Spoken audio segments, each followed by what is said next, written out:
Hello and welcome to our inaugural episode of Research Goes Live, our podcast here at University of Pannonia, focusing on the research of our doctoral students and the importance and impact on society and obviously our everyday lives. I'm your host, Laszlo Gabor Katona. We are joined today by Attila Salamon, who also received a BA and an MA here at the University of Pannonia. He is currently seeking a doctoral degree, studying applied linguistics at the Faculty of Modern Philology and Social Sciences, which is soon to be called the Faculty of Humanities. Welcome to the show. Thank you for having me. And tell us a little bit about the main focus of your research.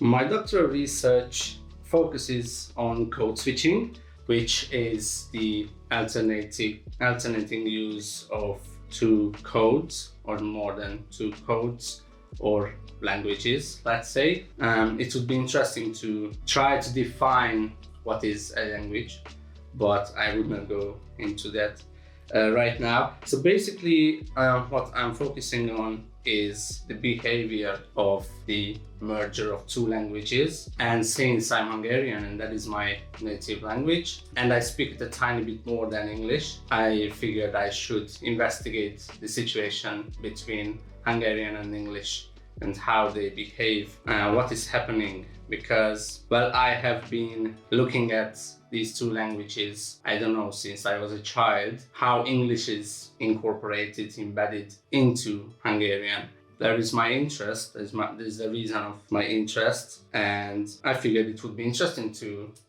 dig down deep and try to examine what is really happening here. And that's really fascinating because I'm familiar with code switching among immigrant communities living in multinational countries. But code switching in a culturally and linguistically homogeneous country is kind of interesting. So tell me a little bit more about this phenomenon and its causes. Well, I'm really glad that you refer to Hungary as a homogeneous instead of a monolingual country, because honestly, I'm not a big fan of the concept of monolingualism. Mm-hmm. I think it would take a great deal of isolation for that concept to ever occur or remain. So I was looking at research done with people who live abroad, who migrated, etc. And it is a pretty common phenomenon there. And it has been thoroughly studied, I believe. But what I was really interested in, how the same phenomena can happen with communities that are, let's say, not really exposed to other communities with other languages, such as Hungarian. So I figured it would be more interesting to see code switching in a context which is, let's say, quote-unquote, pure Hungarian, which is definitely not the case. It's not pure Hungarian. Right. We experience that English expressions, terminology, phrases, even sentences could be embedded into our everyday Hungarian natural speech. So I think in terms of causes, I believe I cannot give you a straight answer for that, but I could try to enumerate a few possible explanations. Sure. Why that can happen. Basically, as the digital world is expanding, even though, as I have said, Hungary has boundaries, mm-hmm. and we are not exposed to English people that much, still the digital world has no boundaries. We are basically exposed to any languages we want. And since the digital world has English as its lingua franca, the main language, we pretty much encounter it a lot. So that could be one possible answer. Another one is that more and more people are learning English, more and more people are studying in English, and there's a great deal of need for communication between communities, countries, people in general. Right. In this information age, it's difficult to be completely isolated. And this concept of just being monolingual, unless you're physically living on an island completely isolated, is becoming less and less common. You mentioned this idea of English being embedded in the Hungarian language, which, if I remember correctly, is syntactic integration. So can you give us some examples of this? Yes, of course. Well, we can have basically two main types of examples. It's just my thought that I should divide it like to basically two main types, but they behave the same. The first one is anticipated, which is obvious. Let's say, do you have a Hungarian equivalent of hype? Probably not. You can explain it, so you can describe the phenomenon in Hungarian, but you have no equivalent, you have no direct translation word by word. So this is an obvious reason why we would use the word hype in a Hungarian context. But it would be interesting to take a look at the sentence like ez a banda túl hype volt. This band is overhyped or overly hyped. So here hype is embedded as if it were Hungarian in the first place, but we know that it isn't. Right. Still, it behaves immediately as a Hungarian word. So I found it fascinating that Hungarian can do this to other language material, that you have a word and we immediately utilize it as if it was ours. So if you take a look at the bunch of suffixes that are attached to it, or prefixes, suffixes, affixes in general. So it is, what was the word? Túl hype volt. So hype, we could argue whether it's a verb or a noun in English, because like in most cases, English has verbs and nouns at the same time. You can use them either way. But in Hungarian, they always will behave as nouns, interestingly. Therefore, if we want to express a verb, we need a verbalizer suffix. That is all az, hype, all.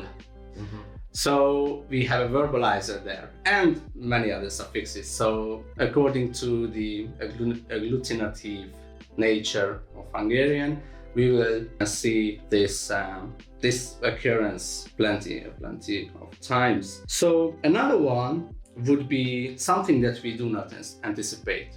We cannot expect it to happen, which could be like a general verb or noun. Let's say, még nem írtam meg az introduction. I haven't yet written the introduction. We have a word for that, bevezetés, bevezető.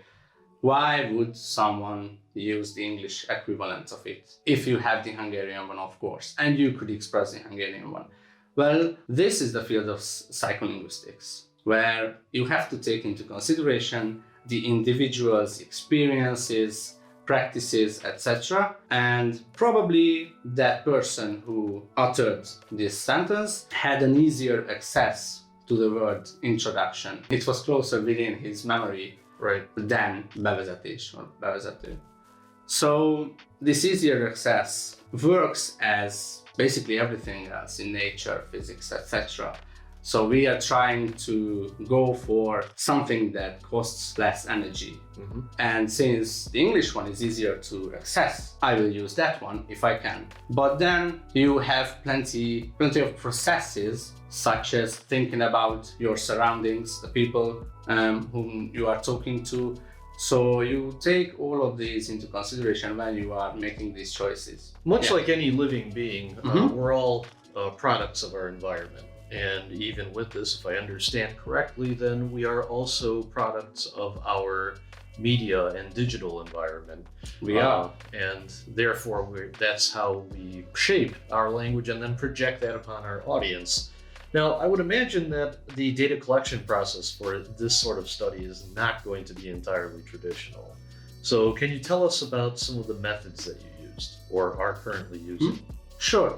To begin with, we had discussed how important and what effects does the digital world has on us. Well, I utilized the digital world, so I collected data from the internet, specifically podcasts, interestingly, because I thought taking a look at regular podcasts, which are not broadcasted in other contexts where let's say censorship is there, etc. Then I would probably encounter natural speech, which I believe is what we are doing right now.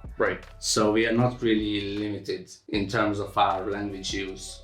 Most of the podcasts that young old people do on the internet is just a friendly talk that could happen in a pub. But they figured it's an interesting conversation, so why won't we upload it to an audience? So they start talking to each other and they just record it. Basically, what you have there is, as I believe, is natural speech, and I found a lot of clues to figure so, because there are a lot of swear words, etc. So I could easily identify it as a natural flow of speech.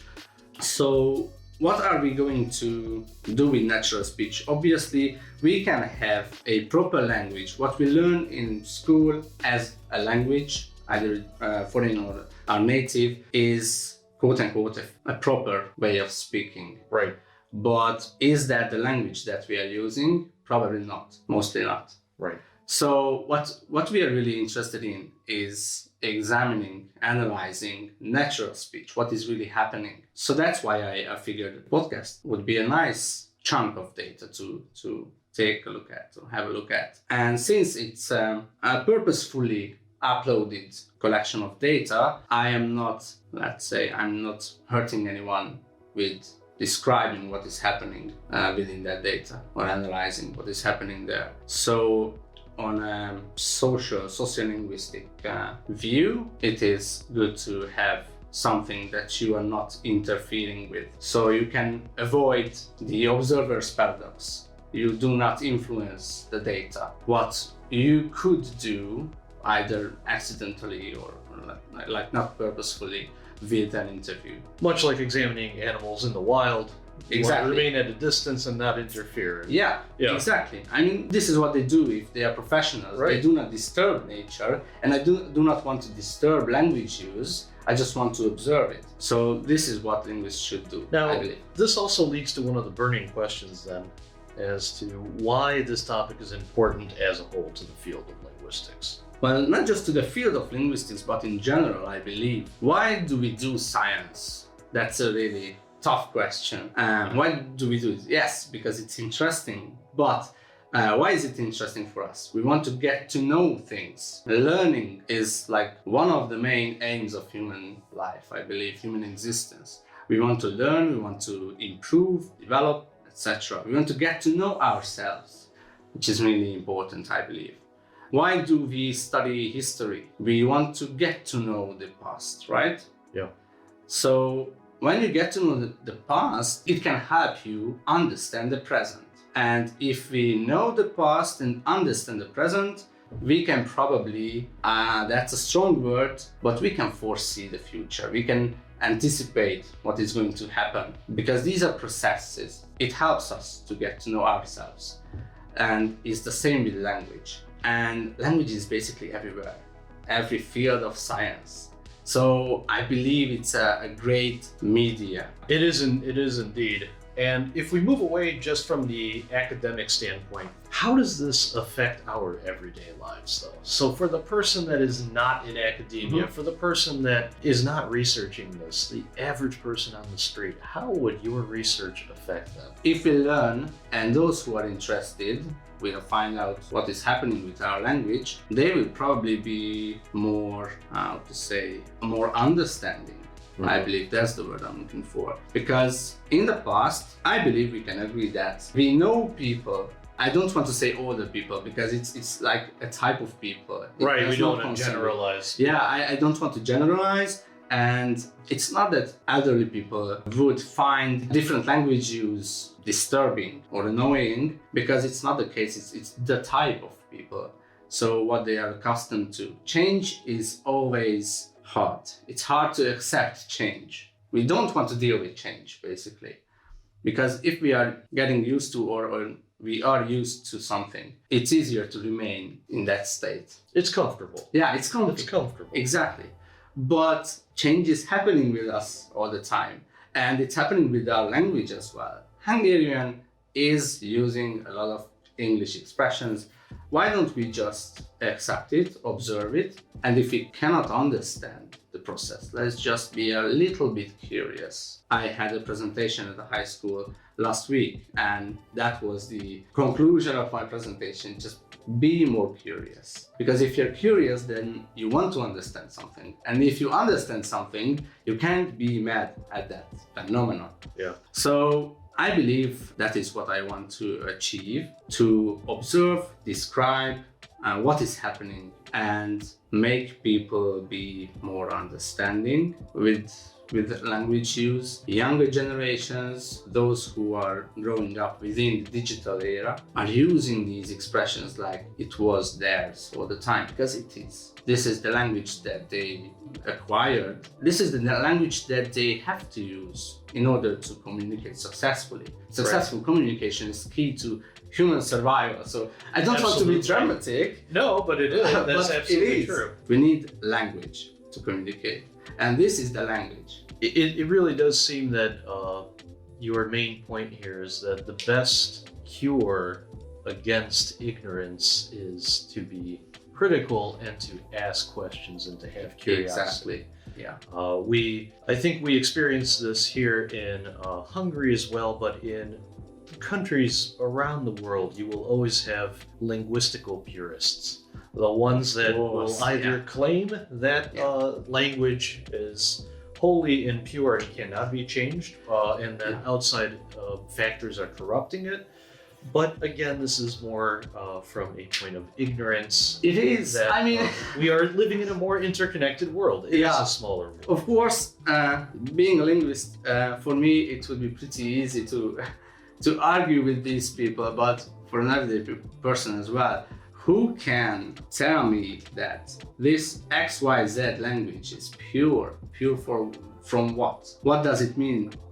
Is English pure? Isn't English full of Greek, Latin, French, German expressions? So isn't English already a mixture? It is, like most languages. Honestly, that's why I told you at the beginning that I don't believe in a monolingual status. Probably, maybe far away, there is a human tribe in an island which hasn't encountered other humans for centuries or thousands of years, eons. Probably that can happen. That is a language, and those people are monolingual. They do not let anyone interact with them. Yeah, that can happen, but otherwise, no. We live in the information age. This is becoming exceedingly rare at this point. As humans evolve, so does language, right? Yeah. And let's talk about just for a moment this difference, as you mentioned before, psycho versus sociolinguistics, and how this relates to your research. I am kind of in between these two fields. So psycholinguistics means connection between language and the individual's mind. So language and the mind. It deals with, as I have mentioned, the lexical access, words we can produce, what is available for us, etc. So it deals with the mind of an individual and the language, whereas sociolinguistics deals with society, of course, communities of people, and the language. Let's say dialects, if you think about dialects, it's interesting. Whereas my studies, my research focuses on basically both of them, because I analyze psycholinguistics, because I analyze what is produced by an individual, what word was accessed, what is uttered, basically, and I really want to dig down deep into what was expressed and how was it? How does that language behave? That's basically an individual's standpoint. It's essentially examining the process as to why they made that choice. Yes. Yeah.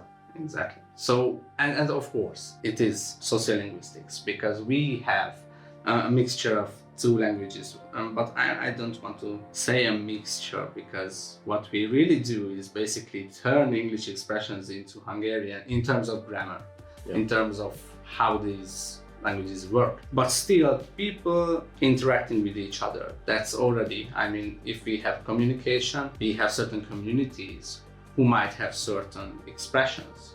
Let's say the gamers.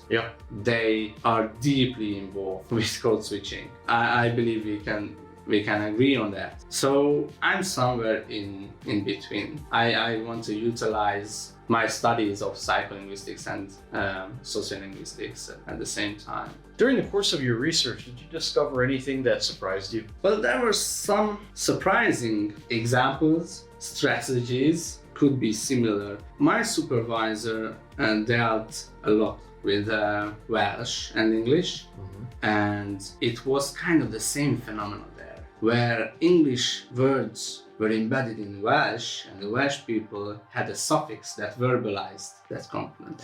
So it was interesting to see, like, why are most of the words end in IO? There was an English word, it ended in IO. And it was kind of the same with Hungarian. So we had a word and it ends in all others. So we have a verbalizer. So it was really interesting to see how these language pairs are totally different. I mean, of course, both deal with English, but Hungarian and Welsh, not that close. Not let's really. say. Yeah. So, but still, they had a similar strategy to utilize English. And it can happen in many other language pairs. It is also interesting. During my data collection, it was a tough task to spot all the code switches there, because you cannot imagine how easily they go unnoticed. Yep. They speak, of course, I understand both language, and therefore they can utilize English expressions just like it wasn't English at all. It becomes second nature. Yeah. Yeah. And of course for me as well, so it's not easy to spot, what was that? That wasn't Hungarian. We can argue, was it? But yeah, it was also a surprising factor that I had to check a video or a podcast 3 times, and every time I went back and listened again, I found something new, because I just skipped 1 or 2 code switches. It seems that the surprising part of your research, at least part of it, is also that it exposed your own language use and how second nature code switching has already become for you as well. Basically, this is why I started studying the phenomenon, because it wasn't just me, it was most of the people surrounding me, it was other people I encountered. But first of all, I started using these languages in this way. So I thought, okay, I cannot really record myself, carry out research on my language use, it would make no sense. But many other people, I mean most of the people that I encounter do the same. Right. So yeah. And so this, your research, has it introduced any new questions that you'd like to investigate further? Well, plenty, but I have to take a lot of notes here and there. So I know that when I will finish my PhD studies, I will have so many things to have a look at, such as other language pairs, as I have mentioned, what strategies they apply, what typological or linguistic distance these languages have, and how that affects the strategies used there. For example, I'm listening to Spanish podcasts, and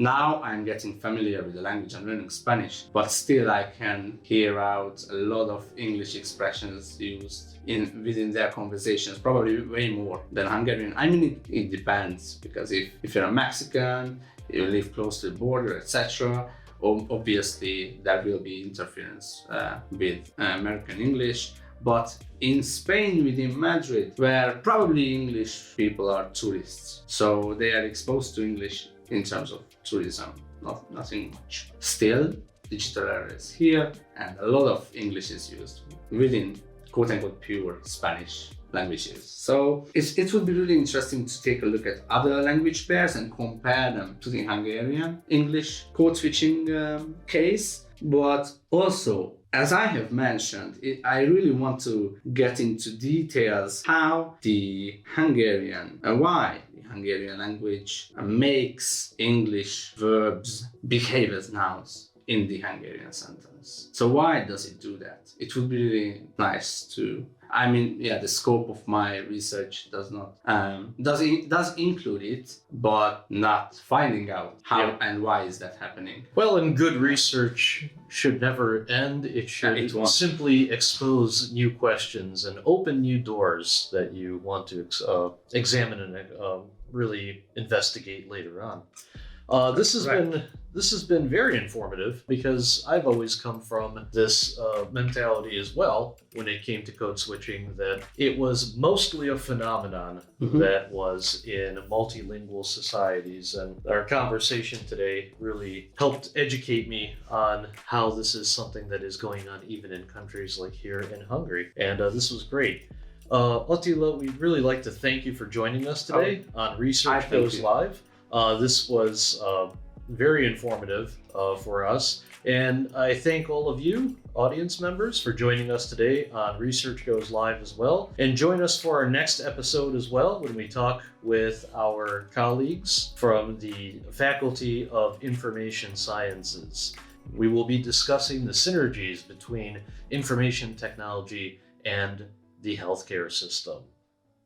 Thank you very much for being with us today. Thank you for having me. And don't forget to follow and subscribe.